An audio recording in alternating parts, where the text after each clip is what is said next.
Obrigado, Sr. Presidente. Sr. Primeiro-Ministro, na sua intervenção, o Sr. Primeiro-Ministro sugere que este Orçamento de Estado representa um momento de viragem. É, aliás, uma conversa que vem na sequência daquilo que o Governo tem dito ultimamente, que fala com alguma insistência no momento de viragem, e alguns membros do Governo até vão mais longe e falam num milagre económico.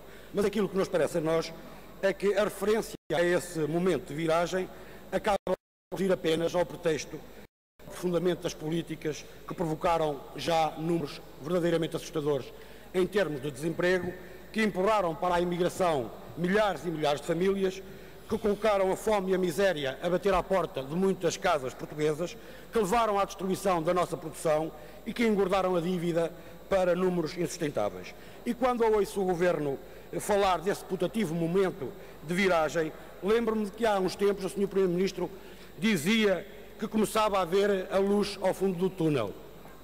Afinal, Sr. Primeiro-Ministro, parece que a luz que se via ao fundo do túnel não era o fim do túnel, era a luz do comboio que ainda por cima vinha em sentido contrário. E a prova de que essa luz não era o fundo do túnel está aqui, Sr. Primeiro-Ministro, está neste Orçamento de Estado. Um orçamento que prolonga o túnel da austeridade e da recessão. Um orçamento que assenta em cortes, mas cortes num só sentido, o sentido do costume. Cortes nos salários de quem trabalha e cortes nas prestações sociais, nas pensões de reforma e de sobrevivência, no subsídio de desemprego e de doença, cortes nas deduções do IRS para os trabalhadores e pensionistas e por aí fora. E é claro que estes cortes, a somarem-se aos cortes que já no ano passado eram provisórios, vão naturalmente emagrecer de forma drástica o rendimento disponível das famílias, o que irá provocar naturalmente uma nova contração da procura interna. Ora, se nós vamos ter uma nova contração da procura interna, significa que o objetivo que aponta para o crescimento do PIB em 0,8% não é propriamente um objetivo, mas sim uma verdadeira miragem. E é uma miragem, Sr. Primeiro-Ministro, porque nós estamos diante de um orçamento que assenta no faz de conta. Vejamos, com o forte emagrecimento do rendimento das famílias em 2014, agravada com mais um brutal corte nos salários e nas pensões, e com uma subida prevista da taxa de desemprego, como é que é possível esperar uma melhoria no consumo privado? Só fazendo de conta. E então fazemos de conta que o consumo privado vai crescer. Ora, como o consumo privado não vai crescer, a previsão do crescimento do PIB em 0,8% fica assim dependente da procura externa. Sucede que todos os dados apontam, nomeadamente o próprio FMI, que fez agora uma revisão em baixa do crescimento mundial para 2014, todos os dados apontam para que as nossas exportações não andam tão bem como aquilo que o Governo está à espera. Ora, sendo assim, temos de fazer de conta que as exportações vão aumentar substancialmente em 2014. E o mesmo se diga relativamente ao desemprego.